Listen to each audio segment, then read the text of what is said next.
BSP की इस विशाल चुनावी महारैली में इकट्ठा हुए पार्टी के सभी छोटे बड़े पदाधिकारियों एवं कार्यकर्तागण, आज आप लोग अपने खुद के छोटे मोटे साधनों से चलकर मुझे सुनने के लिए यहाँ भारी संख्या में इकट्ठा हुए हैं। इसके लिए मैं आप सभी लोगों का हार्दिक दिल से आभार प्रकट करती हूँ। और वैसे आप लोगों को ये मालूम है कि उत्तर प्रदेश में वर्तमान में विधानसभा के लिए हो रहे आम चुनाव में यहाँ खासकर सांप्रदायिक, आपराधिक व जातिवादी ताकतों को कमजोर व नष्ट करने के लिए ही हमारी पार्टी ये चुनाव प्रदेश की सभी विधानसभा की सीटों पर अकेले अपने बलबूते पर पूरी तैयारी व दमदारी के साथ लड़ रही है। इसके साथ ही टिकट बंटवारे के मामले में भी हमारी पार्टी ने चुनाव में यहाँ सर्व समाज के लोगों को उचित भागीदारी दी है। लेकिन अब यहाँ मुख्य सवाल ये पैदा होता है कि इस चुनाव में आप लोगों को वे आपके क्षेत्र की जनता को भी अपना वोट सपा व कांग्रेस गठबंधन को तथा बीजेपी व अन्य और विरोधी पार्टियों को न देकर अकेले बहुजन समाज पार्टी को ही देना क्यों जरूरी है, इसे आप लोगों को समझना होगा। हालांकि इस बारे में आप लोगों को ये मालूम है कि उत्तर प्रदेश में सपा के लगभग 5 वर्षों के और केंद्र में बीजेपी व प्रधानमंत्री श्री नरेंद्र मोदी के लगभग 2.25 वर्षों के कार्यकाल के दौरान यहाँ इन दोनों ही सरकारों की खासकर गरीब, दलित, पिछड़े व अल्पसंख्यक समाज के लोगों के साथ साथ किसान, मजदूर, कर्मचारी व व्यापारी आदि विरोधी गलत नीतियों व गलत कार्यकलापों के कारण अब यहाँ प्रदेश की लगभग 22 करोड़ जनता में जो जबरदस्त नाराजगी व आक्रोश व्याप्त है वह किसी से छिपा नहीं है। ऐसे हालातों में अब बीजेपी अपने किसी भी चेहरे को प्रदेश के मुख्यमंत्री के रूप में पेश करने की हिम्मत नहीं जुटा पा रही है। और वहीं दूसरी तरफ सपा के मुख्यमंत्री पद का चेहरा जो अपनी सरकार में शुरू से ही यहाँ खासकर कानून व्यवस्था व अपराध नियंत्रण के मामले में जबरदस्त दागी चेहरा रहा है, जिसके साथ अब अपने आप को सेकुलर कहने वाली कांग्रेस पार्टी भी गठबंधन करके ये चुनाव लड़ रही है। जिस कांग्रेस पार्टी ने आजादी के बाद यहाँ उत्तर प्रदेश में लगभग 37 वर्षों तक और केंद्र में भी लगभग 54 वर्षों तक अधिकांश अकेले ही राज किया है, जो अब ये पार्टी अपनी गलत नीतियों व गलत कार्यशैली की वजह से केंद्र के साथ साथ देश के अधिकांश राज्यों की भी सत्ता से बाहर हो चुकी है। और अब ये कांग्रेस पार्टी अपने राजनीतिक स्वार्थ में अपने मूल सिद्धांतों व असूलों को भी ताक पर रखकर यहाँ बीजेपी के इशारों पर सरकार चलाने वाली व खासकर अल्पसंख्यक समाज विरोधी ऐसी समाजवादी पार्टी के साथ गठबंधन करके ये चुनाव लड़ रही है, जिस पार्टी को यहाँ अराजक, आपराधिक, सांप्रदायिक, भ्रष्ट व जंगल राज आदि का खास प्रतीक माना जाता है। ऐसी स्थिति में अब प्रदेश की आम जनता को ये तय करना है,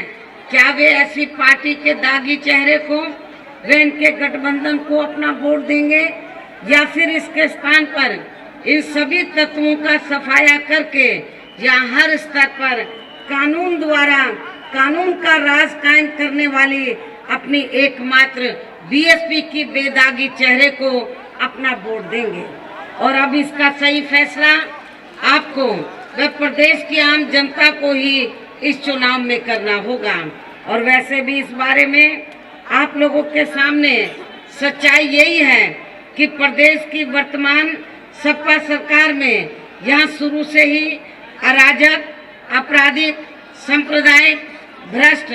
व जंगल राज ही व्याप्त रहा है, जिसकी खास वजह से यहाँ पूरे प्रदेश में चोरी, डकैती, लूटमार, फिरौती, अपहरण, महिला उत्पीड़न, गुंडा टैक्स, सरेआम गुंडागर्दी, जमीनों पर जबरन अवैध कब्जे तथा सांप्रदायिक दंगे व तनाव आदि की घटनाएं काफी ज्यादा चरम सीमा पर ही घटती रही हैं, होती रही हैं। यही मुख्य कारण है कि इस सरकार के चलते यहाँ मुजफ्फरनगर सहित प्रदेश में लगभग 500 और भी छोटे बड़े सांप्रदायिक दंगे व तनाव आदि की भयानक वारदातें हुई। दादरी की अति दर्दनाक घटना घटी। मथुरा में जमीन अवैध कब्जे को लेकर खूनी संघर्ष हुआ, जिसमें एक पुलिस अधिकारी की जान तक भी चली गई। बुलंदशहर का अति शर्मनाक बलात्कार कांड हुआ आदि। इस प्रकार से सपा सरकार में पूरे प्रदेश भर में हर तरफ असुरक्षा व आतंक का माहौल ही हावी रहा है। इसके साथ ही विकास के कार्य भी अधिकांश यहाँ आधे अधूरे ही किए जाते रहे हैं, जिनके प्रचार प्रसार पर प्रदेश की जनता का सरकारी करोड़ों अरबों रुपया अकेले यहाँ मीडिया में ही काफी बेदर्दी से खर्च कर दिया गया है, जबकि इसी अपार धन को यहाँ गरीबों के हित व कल्याण के कार्यों पर भी खर्च किया जा सकता था। इसके अलावा सपा सरकार में विकास व जनहित के जो भी थोड़े बहुत कार्य किए गए हैं, तो उनमें से अधिकांश बड़े बड़े कार्यों की शुरुआत बीएसपी की सरकार में ही कर दी गई थी, जिसमें से लखनऊ की महत्वपूर्ण मेट्रो रेल परियोजना व गंगा एक्सप्रेसवे परियोजना आदि प्रमुख हैं। और इतना ही नहीं, बल्कि बीएसपी की अनेकों जनहित की योजनाओं को तो वर्तमान सपा सरकार ने बहुत चालाकी से केवल उनका नाम बदलकर ही चलाया हुआ है, जिसमें इनकी समाजवादी पेंशन योजना खास है, जिसका पहले मूल नाम महामाया गरीब आर्थिक मदद योजना था। इसके साथ ही इस सपा सरकार में खासकर प्रदेश के गरीबों, मजदूरों, कर्मचारियों, किसानों, व्यापारियों, वकीलों, छात्रों, युवाओं, महिलाओं व बुजुर्गों आदि के साथ साथ दलितों, पिछड़ों व अल्पसंख्यक समाज के लोगों की भी हालत यहाँ हर स्तर पर काफी ज्यादा खराब व दयनीय ही बनी रही है, जबकि सरकारी अधिकारी तो यहाँ थोक के भाव में ही बदलते रहे हैं। इस प्रकार से कुल मिलाकर वर्तमान सपा सरकार का लगभग पूरा कार्यकाल हर स्तर पर व हर मामले में अति निराशाजनक व अति कष्टदायक ही बना रहा है। और अब इनको इस चुनाव में इसका जबरदस्त नुकसान भी उठाना पड़ेगा। इसके साथ साथ वही दूसरी तरफ श्री मुलायम सिंह यादव ने भी अपने पुत्र मोह की वजह से जिस प्रकार से कदम कदम पर अपने भाई शिवपाल यादव को जनता के सामने अपमानित किया है, तो उसका अब शिवपाल यादव व उनके खेमे के लोग इस चुनाव में अंदर अंदर अखिलेश व इनके खेमे के लोगों को जरूर सबक सिखाएंगे। तो इससे ये स्वाभाविक ही है कि अब सपा के ये दोनों खेमे अब ये सपा के दोनों खेमे इस चुनाव में अंदर अंदर एक दूसरे के खेमे के उम्मीदवारों को हराने की ही पूरी कोशिश करेंगे और फिर इनका अपना बेस वोट भी दो खेमों में ही बट के रह जाएगा। और यदि ऐसे हालातों में खासकर प्रदेश के अल्पसंख्यक समाज के लोग अपना जो भी वोट सपा के उम्मीदवारों को देते हैं तो फिर उनका ये वोट पूरी तरह से न केवल बेकार ही जाएगा बल्कि इसका सीधा फायदा यहाँ बीजेपी को ही पहुंच सकता है। इसलिए अपने इस नुकसान से बचने के लिए अब प्रदेश के खासकर अल्पसंख्यक समाज के लोगों को अपना एक तरफा वोट सपा को न देकर अकेले अपनी एकमात्र हितैषी पार्टी अर्थात बहुजन समाज पार्टी को ही देना है, जो बिना किसी पक्षपात के इनकी सुरक्षा के साथ साथ इनके विकास व उत्थान का भी पूरा ध्यान रखती है, जिसका अपना बेस वोट पूरी तरह से एकजुट व मजबूत भी है और बीजेपी को हराने के लिए पूरी तरह से सक्रिय व तत्पर भी है। और इनका ये वोट सपा की तरह यानी कि जो बीएसपी का बेस वोट है ये सपा की तरह दो खेमों में बंटकर इधर उधर कतई भी जाने वाला नहीं है और इस वोट में फिर अल्पसंख्यक समाज का भी वोट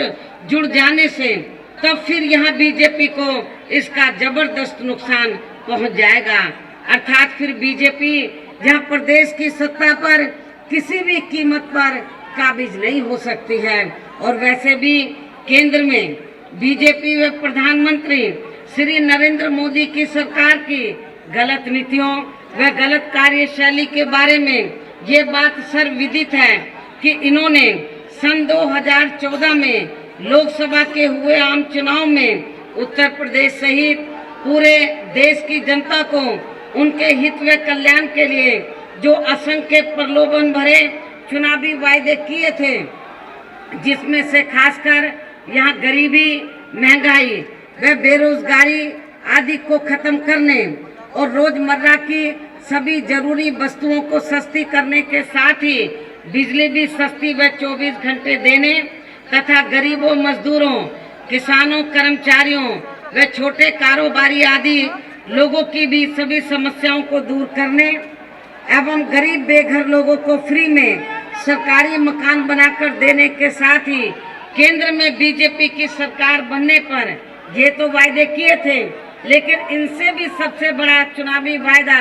बीजेपी ने ये किया था लोकसभा चुनाव के दौरान में कि जब केंद्र में बीजेपी पावर में आ जाएगी तो सत्ता में आते ही तो 100 दिनों के अंदर अंदर तो विदेशों में जो काला धन जमा है तो उसको वापस लाकर फिर पूरे देश में गरीब परिवार के प्रत्येक गरीब परिवार के हर गरीब सदस्य को 15 से 20 लाख रुपए के हिसाब से देने का भी इनका ये मुख्य चुनावी वायदा था। लेकिन इस संबंध में अब मैं यहाँ आप लोगों से ये पूछना चाहती हूँ, क्या इन्होंने अपने ये सभी लोकसभा चुनावी वायदे अब तक पूरे किए हैं? मैं आप लोगों से ये पूछना चाहती हूँ, जो इन्होंने ये बड़े बड़े चुनावी वायदे किए थे लोकसभा चुनाव के दौरान, तो क्या इन्होंने अपने ये लोकसभा चुनावी वायदे अब तक पूरे किए हैं? मैं समझती हूँ कि इन्होंने अपने ये सभी लोकसभा चुनावी वायदे अब तक पूरे नहीं किए हैं। अर्थात अब इनके ये सभी लोकसभा चुनावी वायदे केंद्र की सरकार के एजेंडे से अधिकांश गायब भी हो गए हैं और अब इनका अब तक इन्होंने लगभग 1/4 हिस्सा भी कार्य पूरा नहीं किया है, जिन पर से जनता का ध्यान बांटने के लिए शुरू में इन्होंने यहाँ उत्तर प्रदेश में समाजवादी पार्टी की मिली भगत से कभी यहाँ संस्कृति व कट्टरवादिता के नाम पर, तो कभी देशभक्ति व राष्ट्रवाद के नाम पर, तो कभी सर्जिकल स्ट्राइक के नाम पर, तो कभी अपनी परिवर्तन यात्रा आदि के नाम पर भी किस्म किस्म की नाटकबाजी करने में इन्होंने कोई कसर नहीं छोड़ी है। किंतु इसमें इनको कोई खास सफलता नहीं मिलने की वजह से तब फिर इन्होंने इन सब से जनता का ध्यान बांटने के लिए केवल अपने राजनीतिक स्वार्थ में आज से लगभग 2.25 महीने पहले देश में काला धन व भ्रष्टाचार पर अंकुश लगाने की आड़ में व इससे राष्ट्रीय हिस्से भी जोड़कर फिर बिना पूरी तैयारी के ही पूरे देश भर में अचानक 500 व 1000 रुपए के नोटों पर पाबंदी लगाने का ये एक ऐसा फैसला ले लिया जिसकी मार से देश के लगभग 90% गरीब, किसान, मजदूर वे अन्य मेहनतकश एवं मध्यम वर्गीय लोग अभी तक भी पूरे तौर से ठीक ढंग से उभर नहीं पा रहे हैं। जबकि दूसरी तरफ पूरे देश भर में एक ये भी आम चर्चा है कि बीजेपी व खासकर प्रधानमंत्री श्री नरेंद्र मोदी ने नोटबंदी के लिए गए अपने इस फैसले से पहले ही 10 महीनों के अंदर अंदर अपनी पार्टी का व अपने वरिष्ठ नेताओं का तथा अपने चहेते बड़े बड़े पूंजीपतियों व धन्ना सेठों का भी काला धन पूरे तौर से ठिकाने लगवा दिया था, जिसके बारे में बीएसपी द्वारा खुली चेतावनी देने के बावजूद भी इन्होंने इसका मीडिया में अभी तक भी खुलासा नहीं किया है। इतना ही नहीं बल्कि अब तो इन्होंने अपने देश के ही काले धन को सफेद करने के लिए विशेष व्यवस्था और कर दी है। इसके साथ ही अपने विरोधियों पर भ्रष्टाचार के जबरदस्ती के गलत आरोप लगाने वाली इस पार्टी ने व इनकी केंद्र की सरकार ने भी खासकर यहाँ अपने चहेते ललित मोदी, विजय माल्या व अनेकों और घोटालों में फंसे भ्रष्ट लोगों को तो अभी तक भी बचाया हुआ है, जबकि इस मामले में हमारी पार्टी की रही सरकार ने यहाँ भ्रष्ट लोगों के खिलाफ काफी सख्त कदम उठाए हैं, जिसके अनेकों उदाहरण आप लोगों के सामने हैं। इस प्रकार से बीजेपी व प्रधानमंत्री श्री नरेंद्र मोदी ने अब तक केवल एक ही अपना चुनावी वायदा पूरा किया है कि इन्होंने देश में अपने खास चहेते बड़े बड़े पूंजीपतियों व धन्ना सेठों को पहले से भी और कई गुना ज्यादा माला माल व धनवान बना दिया है, जिनके धन व बल की मदद से ही अब ये पार्टी केंद्र की तरह यह उत्तर प्रदेश में भी सत्ता में आने के सपने देख रही है, जिसे आप लोगों को कतई भी पूरा नहीं होने देना है। सामाजिक क्षेत्र में भी केंद्र की वर्तमान भाजपा सरकार ने अपनी हीन व जातिवादी मानसिकता के चलते जहां विशेषकर देश के दलितों, पिछड़ों व अल्पसंख्यक समाज के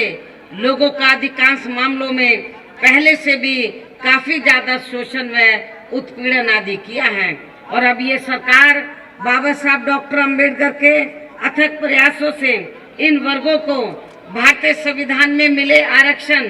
व अन्य और कानूनी अधिकारों को भी अपने आरएसएस के एजेंडे के मुताबिक चलकर ही उन्हें अंदर अंदर निष्प्रभावी बनाने में व खत्म करने की भी पूरी कोशिश में लगी हुई है। इसके साथ ही इन वर्गों को सरकारी नौकरियों में मिले पदोन्नति में आरक्षण को भी इन्होंने खासकर कांग्रेस व सपा की अंदरूनी मिली भगत से अभी तक भी प्रभावहीन ही बनाया हुआ है। और इतना ही नहीं बल्कि इन वर्गों को प्राइवेट सेक्टर में आरक्षण की व्यवस्था किए बिना ही इन्होंने केंद्र व अपने भाजपा शासित राज्य सरकारों के भी ज्यादातर कार्य प्राइवेट सेक्टर को ही देकर अब इन वर्गों का आरक्षण भी काफी हद तक कम कर दिया गया है। इसके साथ साथ अब तो इन वर्गों के ऊपर आए दिन विभिन्न स्तर पर अन्याय व अत्याचार भी बड़े पैमाने पर हो रहे हैं। और इस बात का दलित छात्र रोहित वेमुला कांड, गुजरात का दलित ऊना कांड व यहाँ आपके उत्तर प्रदेश का भी दया शंकर सिंह कांड आदि इसके एक कुछ खास उदाहरण हैं। और इतना ही नहीं, अभी आप लोगों ने अखबारों में, टीवी चैनल आदि में भी देखा होगा कि आपके प्रदेश से लगा हुआ हरियाणा प्रदेश है। हरियाणा प्रदेश में तो जहां पर बीजेपी की सरकार है, तो अभी हाल ही में हरियाणा प्रदेश के एक मिर्चपुर इलाके में, गांव में, वहां पर दलितों पर हमला किया गया और इतना बुरा हाल दलितों का किया गया है वह बीजेपी की सरकार में वहाँ कि 40 परिवार तो अपना घर छोड़कर चले गए। 40 परिवार जो है दलित परिवार अपना घर छोड़कर चले गए हैं। ये बीजेपी के शासनकाल में आज भी दलितों के ऊपर जो जुर्म जाती हो रही है वो किसी से छिपी नहीं है। ऐसे हालातों में केंद्र की वर्तमान बीजेपी की सरकार द्वारा इन वर्गों के मसीहा बाबा साहब डॉक्टर भीमराव अंबेडकर के जीवन से जुड़े कुछ स्थानों को स्मारक व संग्रहालय आदि में परिवर्तित करने की मात्र घोषणा करने से व कुछ मौकों पर इनका नाम इस्तेमाल किए जाने से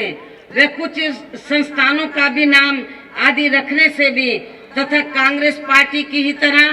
दलितों व पिछड़ों के घरों में जाकर उनके साथ खाना आदि खाने से भी इनके समाज का पिछड़ापन व सामाजिक उत्पीड़न आदि कतई भी खत्म होने वाला नहीं है। और वर्तमान में अब ये लोग अपने समाज पर आए दिन हो रहे अन्याय, अत्याचार व जातिवादी व्यवहार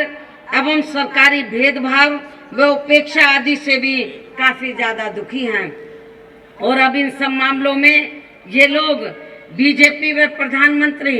श्री नरेंद्र मोदी की केवल सहानुभूति वे हमदर्दी नहीं चाहते हैं, बल्कि इसके साथ साथ उनके मुख्य दोषी लोगों के खिलाफ समय से ठोस कानूनी कार्रवाई भी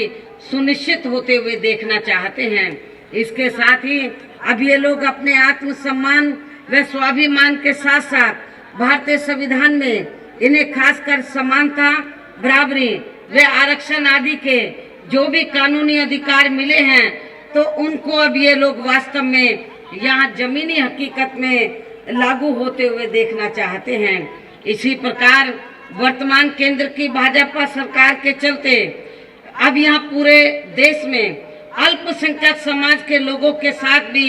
हर स्तर पर सोतेला व पक्षपात वाला रवैया ही अपनाया जा रहा है, जिसकी खास वजह से ही अब इनकी अलीगढ़ व जामिया मिलिया यूनिवर्सिटी तक का भी अल्पसंख्यक होने का दर्जा छीना जा रहा है। तो वहीं दूसरी तरफ बीजेपी व इनकी केंद्र की सरकार द्वारा इनके खासकर मुस्लिम पर्सनल लॉ, 3 तलाक व कॉमन सिविल कोड आदि में जो दखल देने की कोशिश की जा रही है तो ये भी सही नहीं हो रहा है और इसकी हमारी पार्टी कड़े शब्दों में निंदा भी करती है। इसके साथ ही अब ये लोग अपने जान माल यानी कि जो अल्पसंख्यक समाज के लोग हैं तो ये अल्पसंख्यक समाज के लोग अपने जान माल व मजहब की सुरक्षा को भी लेकर हमेशा चिंतित व दहशत में ही बने रहते हैं। और इतना ही नहीं बल्कि अब तो पूरे देश में सांप्रदायिक व कट्टरवादी ताकतों के मजबूत होने की वजह से आए दिन यहाँ इन लोगों के ऊपर खासकर गोरक्षा, लव जिहाद, देशभक्ति व संस्कृति आदि के नाम पर काफी ज्यादा शोषण व उत्पीड़न भी किया जा रहा है। इसके साथ ही आतंकवाद के नाम पर भी अब पूरे देश में खासकर यहाँ अल्पसंख्यक समाज के आम लोगों को भी शक की नजरों से देखा जा रहा है, जिससे इनमें हमेशा ही असुरक्षा की भावना बनी रहती है। और अब ऐसी स्थिति में यह सच्चर कमेटी की रिपोर्ट का लागू होना वर्तमान केंद्र की भाजपा सरकार में तो कतई भी संभव नहीं हो सकता है। इसके अलावा केंद्र में रही पूर्व की कांग्रेसी सरकार की तरह ही वर्तमान भाजपा सरकार की भी गलत आर्थिक नीतियों के कारण अब यहाँ सभी वर्गों में से खासकर गरीब लोग भी अपनी रोटी रोजी के लिए हमें काफी ज्यादा परेशान ही नजर आ रहे हैं। इसके साथ ही उत्तर प्रदेश में वर्तमान में विधानसभा के लिए हो रहे आम चुनाव में भी अब ये बीजेपी के लोग यहाँ प्रदेश में विकास कार्यों को व कानून व्यवस्था को भी लेकर जो बड़ी बड़ी बातें कर रहे हैं, तो इस मामले में भी सच्चाई ये है कि उत्तर प्रदेश में बीजेपी ने अपने पूर्व में रहे लगभग 6 वर्षों के शासनकाल में यहाँ विकास व जनहित व जन कल्याण के कार्यों की तरफ ध्यान न देकर केवल अपने आरएसएस के एजेंडे के मुताबिक ही चलकर यहाँ अधिकांश सांप्रदायिक ताकतों को ही मजबूत किया है। जब उत्तर प्रदेश में बीजेपी 6 वर्षों तक यह शासन काल में रही, जिसके कारण ही फिर इस पार्टी को सन 1992 में समय से पहले ही यहाँ अपनी सत्ता तक भी गंवानी पड़ी थी, जबकि इस अवधि में केंद्र में भी ज्यादातर बीजेपी की ही अपनी सरकार रही है। इसके अलावा बीजेपी के लोग प्रदेश की कानून व्यवस्था को भी बेहतर बनाने के लिए जो काफी बढ़ चढ़कर बातें कर रहे हैं, तो इसके बारे में भी हमारी पार्टी का ये कहना है कि जब केंद्र में बीजेपी की सरकार अपने अधीन में चल रही देश की राजधानी दिल्ली की कानून व्यवस्था को भी ठीक ढंग से संभाल नहीं सकती है, तो तब फिर ऐसी स्थिति में दिल्ली से भी कई गुना ज्यादा आबादी रखने वाले यहाँ अपने उत्तर प्रदेश की पिछले कई वर्षों से अति खराब व दयनीय हालत में चल रही कानून व्यवस्था को भला इस पार्टी की सरकार यहाँ कैसे संभाल सकती है। इसलिए इन सब बातों को ध्यान में रखकर अब हमारी पार्टी का बीजेपी व इनकी केंद्र की सरकार के बारे में यही कहना है कि देश में लोकसभा के हुए आम चुनाव के दौरान बीजेपी व श्री नरेंद्र मोदी द्वारा कही गई कुछ खास बातें कि बुरे दिन जाएंगे, अच्छे दिन आएंगे, सबका साथ सबका विकास, ना खुद खाएंगे ना खाने देंगे, वह देश बदल रहा है आदि। अब ये सभी बातें इनकी अधिकांश यहाँ केवल हवाई व कोरी जुमलेबाजी ही बनकर रह गई हैं, जिसकी खास वजह से अब इनके अकेले उत्तर प्रदेश में ही नहीं बल्कि पूरे देश में भी बहुत जल्दी ही बुरे दिन आने वाले हैं। और अब संक्षेप में मेरा यही कहना है कि यदि आप लोग वे आपके क्षेत्र की जनता के साथ साथ पूरे उत्तर प्रदेश की भी जनता बीजेपी वे अन्य सभी विरोधी पार्टियों की इन सब बातों को ध्यान में रखकर वे इनके सभी साम दाम दंड भेद आदि हथकंडों से भी सावधानी बरतते हुए ये चुनाव लड़ते हैं। और इस मामले में इनका ताजा व खास हथकंडा ये है कि विरोधी पार्टियों द्वारा बार बार मना करने के बावजूद भी अपनी कमजोरी को भांपते हुए खासकर 5 राज्यों के हो रहे विधानसभा आम चुनाव के दौरान आज बीजेपी द्वारा जो सामान्य व रेल बजट एक साथ पेश किया गया है, जिसमें इन्होंने चुनाव को प्रभावित करने के लिए जो किस्म किस्म की प्रलोभन भरी बातें कही हैं, जो चुनाव खत्म होने के बाद अधिकांश इनके लोकसभा चुनावी वायदों की तरह ही हवाई हो जाएंगी यदि इनके इस बहकावे में आप लोग नहीं आते हैं। इसके साथ साथ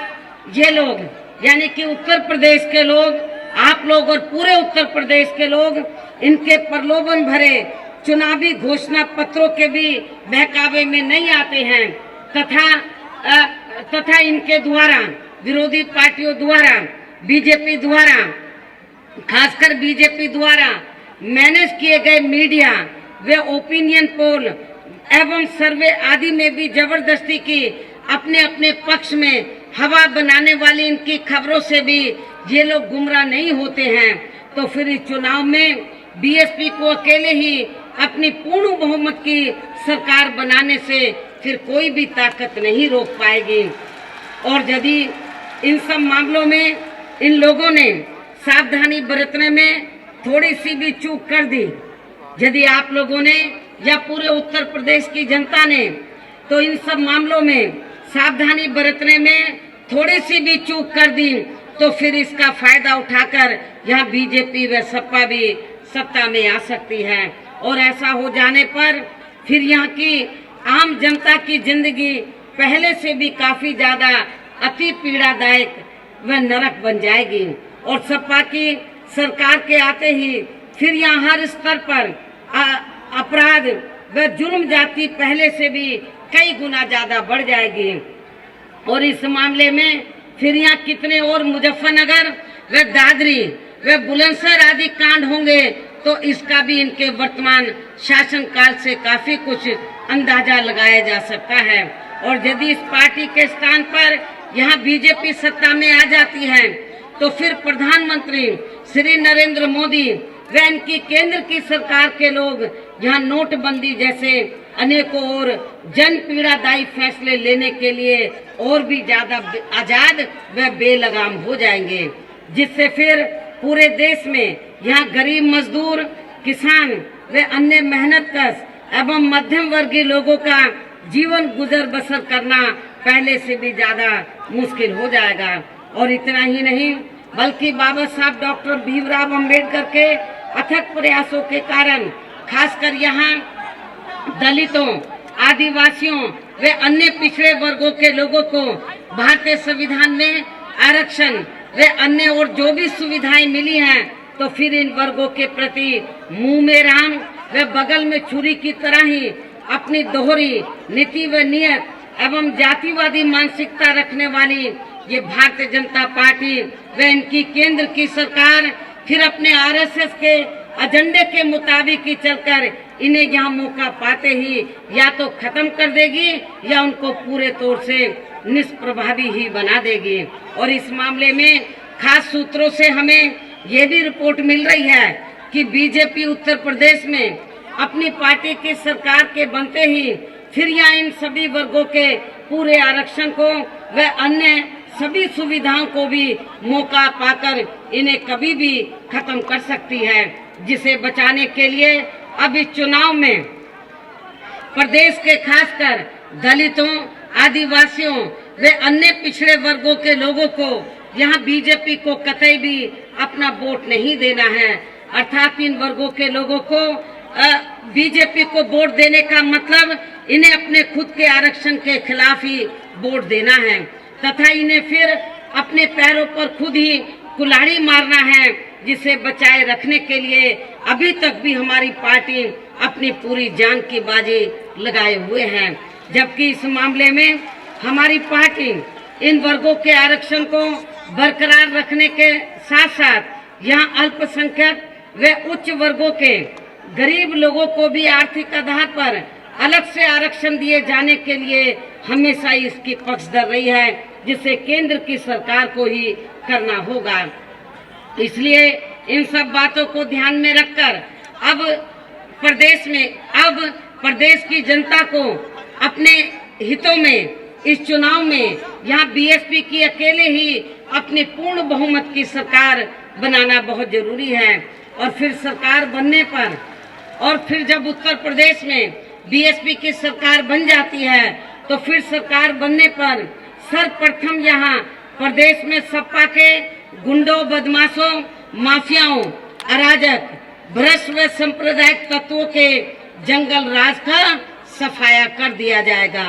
और ऐसे सभी आपराधिक तत्वों को फिर जल्दी ही जेल की सलाखों के पीछे भेज दिया जाएगा, जहां उनकी मेरी सरकार में सही व उचित जगह होती है, ताकि फिर प्रदेश में हमारी बहन बेटियां अपने किसी भी जरूरी कार्य से दिन छिपे के बाद भी अकेले ही बाहर आ जा सकें। लेकिन इसके साथ ही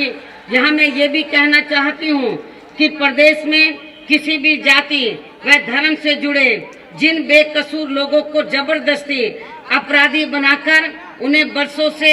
जेलों में ठूसा हुआ है, भेजा हुआ है, तो उन मामलों की मेरी सरकार में इस बार समीक्षा कराई जाएगी और समीक्षा की रिपोर्ट आने पर फिर ऐसे सभी बेकसूर लोगों को जेल से रिहा किया जाएगा, उनको छोड़ दिया जाएगा। इसके अलावा वर्तमान सपा सरकार में जिन पीड़ित लोगों की थानों में एफआईआर तक भी दर्ज नहीं की गई है तो उनकी विशेष अभियान के जरिए एफआईआर दर्ज कराई जाएगी तथा उन्हें समय से न्याय भी जरूर दिलवाया जाएगा।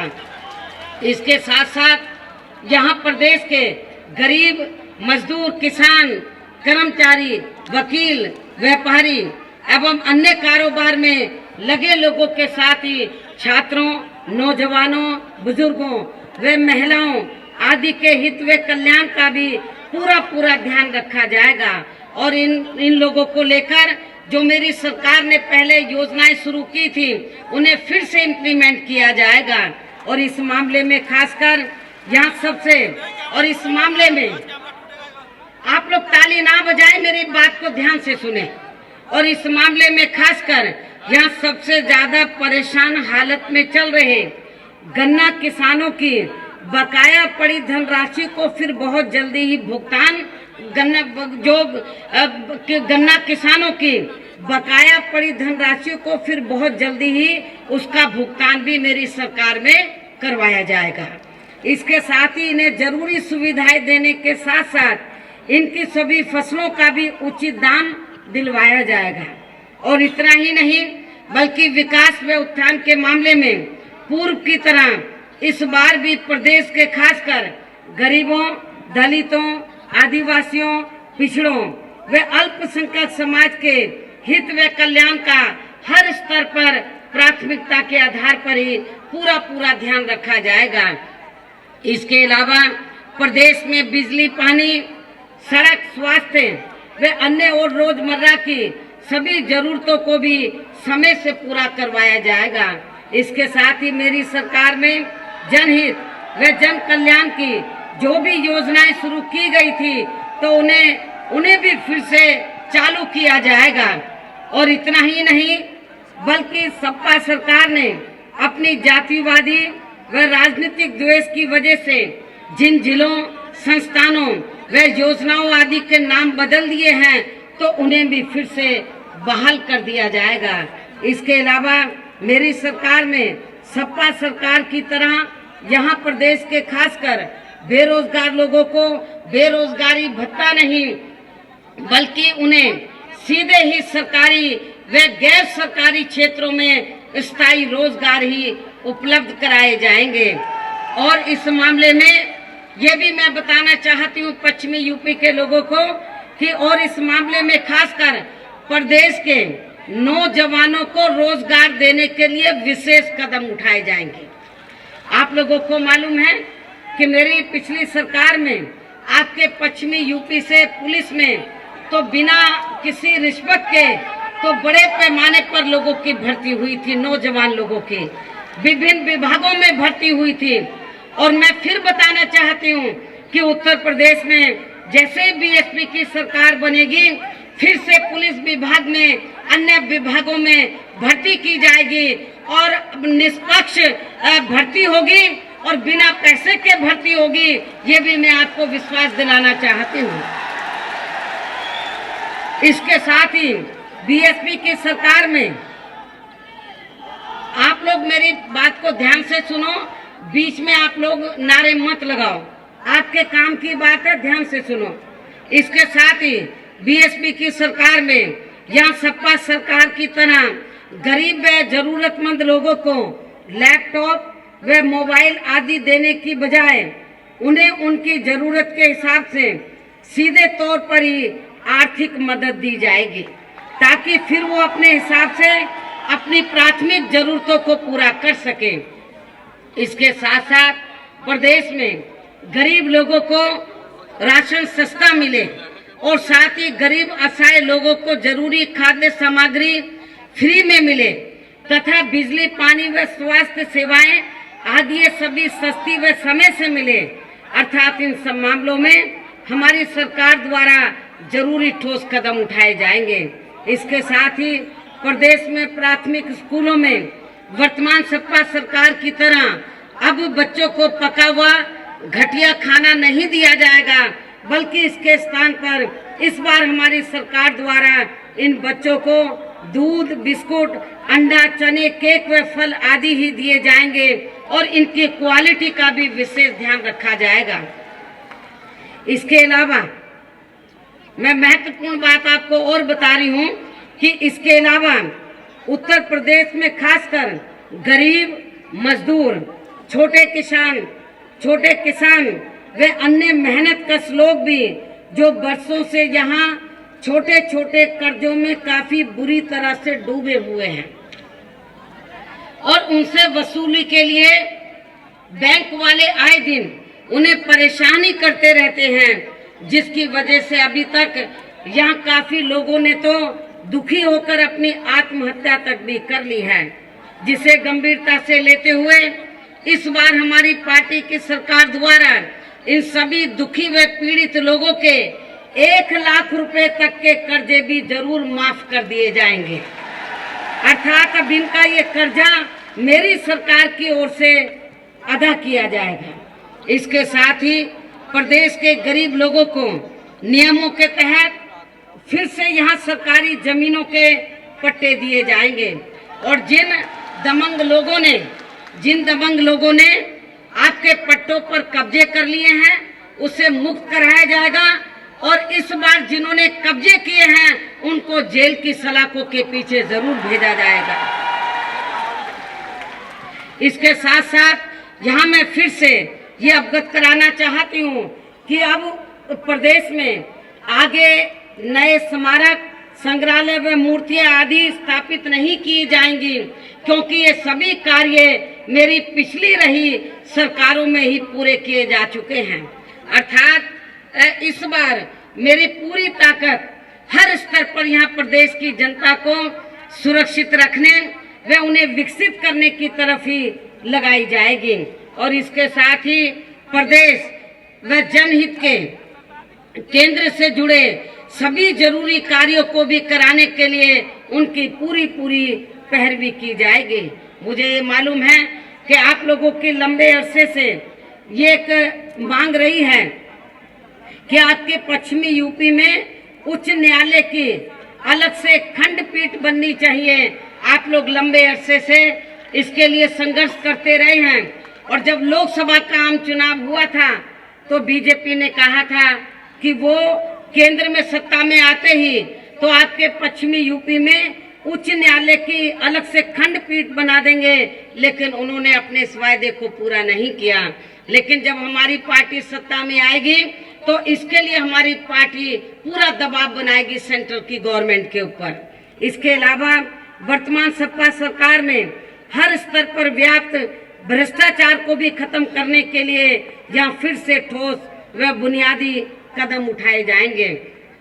और इस मामले में वर्तमान सपा सरकार के खासकर बड़े बड़े आर्थिक फैसलों की व सरकारी भर्ती आदि की भी जरूर जांच करवाई जाएगी। इसके साथ साथ आपके जिले की आपके मेरठ व बागपत जिले की जनहित से जुड़ी जो भी स्थानीय समस्याएं होंगी तो उन्हें सरकार के खजाने को देखते हुए हर संभव जरूर दूर किया जाएगा। लेकिन सपा सरकार की तरह जहां बिना बजट के ही हवाई व खोखले शिलान्यास व घोषणाएं आदि नहीं किए जाएंगे और इतना ही नहीं बल्कि और आपके पूरे पश्चिमी यूपी के विकास का हर स्तर पर पूरा ध्यान रखा जाएगा। इसके साथ ही मेरी सरकार में खासकर कांग्रेस, बीजेपी व सपा के शासनकाल की तरह यहाँ के लोगों का इस बार भी पलायन नहीं होने दिया जाएगा। जैसे कांग्रेस, बीजेपी और सपा के शासनकाल में यहाँ के लोगों ने पलायन किया, लेकिन मेरी सरकार में कांग्रेस, बीजेपी व सपा के शासनकाल की तरह यहाँ के लोगों का इस बार भी पलायन नहीं होने दिया जाएगा। जबकि इस मामले में सच्चाई ये है कि आजादी के बाद शुरू में यहाँ अपने उत्तर प्रदेश से रोटी रोजी के लिए मजबूरी में सबसे ज्यादा पलायन कांग्रेस पार्टी के शासनकाल में ही हुआ था। सबसे ज्यादा लोग कांग्रेस पार्टी के शासनकाल में पलायन करके रोटी रोजी के लिए गए थे। सपा के शासनकाल में तो खासकर प्रदेश के लोगों की अपनी सुरक्षा को लेकर यहाँ से इनका बड़े पैमाने पर पलायन हुआ है और इनके अलावा लगभग पिछले 3 महीनों के अंदर तो केंद्र की वर्तमान बीजेपी की सरकार के चलते इनकी नोटबंदी की खास वजह से यहाँ अपने उत्तर प्रदेश से दूसरे प्रदेशों में अपनी रोटी रोजी के लिए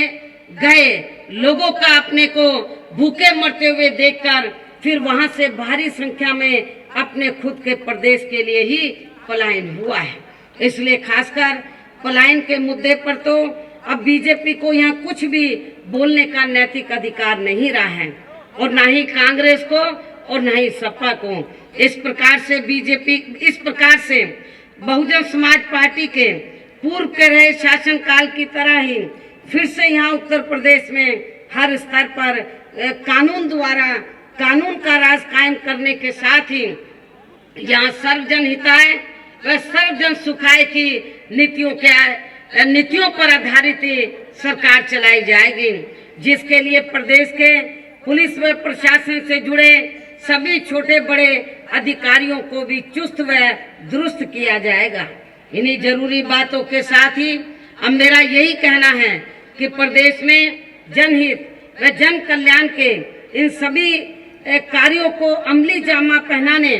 तथा प्रदेश में हर स्तर पर कानून द्वारा कानून का राज कायम करने के लिए अब इस चुनाव में आप लोगों को व आपके क्षेत्र की जनता को भी यहाँ प्रदेश में अपनी एकमात्र हितैषी व सर्वजन हिताय व सर्वजन सुखाय की नीतियों पर आधारित सरकार चलाने वाली अपनी पार्टी बहुजन समाज पार्टी की ही अकेले पूर्ण बहुमत की सरकार आप लोगों को बनानी होगी, जिसके लिए अब आप लोगों को अपने मेरठ व बागपत जिले की सभी विधानसभा की सीटों पर, क्योंकि ये जो प्रोग्राम हो रहा है तो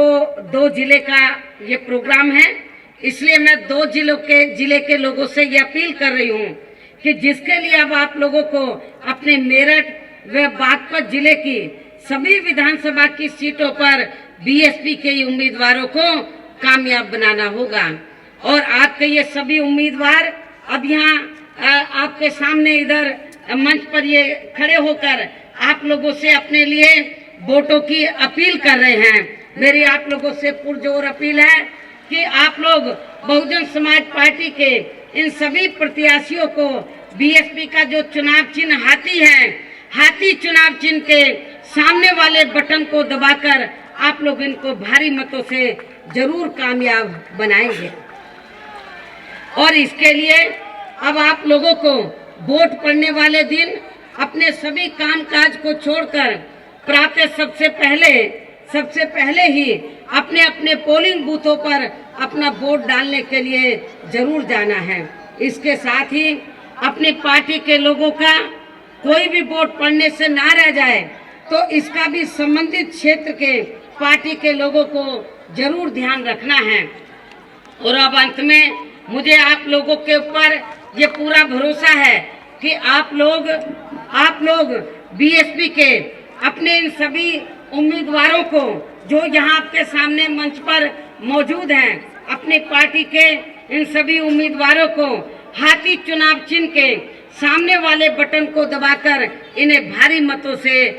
वोटों के मतों के अंतर से जरूर जिताएंगे। और साथ ही अपनी पार्टी की अकेले ही पूर्ण बहुमत की सरकार जरूर बनाएंगे। और तभी फिर यहाँ प्रदेश की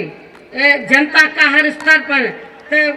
तभी यहाँ पर प्रदेश की जनता का हर स्तर पर विकास व उत्थान हो सकता है। और तभी यहाँ की जनता हर स्तर पर सुरक्षित रह सकती है। और इसके साथ साथ तभी फिर यहाँ बाबा साहब डॉक्टर भीमराव अंबेडकर एवं मान्यवर श्री कांशीराम जी का भी सपना जरूर साकार हो सकता है। इस उम्मीद के साथ ही अब मैं अपनी बात यही समाप्त करते हुए आप लोगों से रजा लेती हूँ। जय भीम, जय भारत।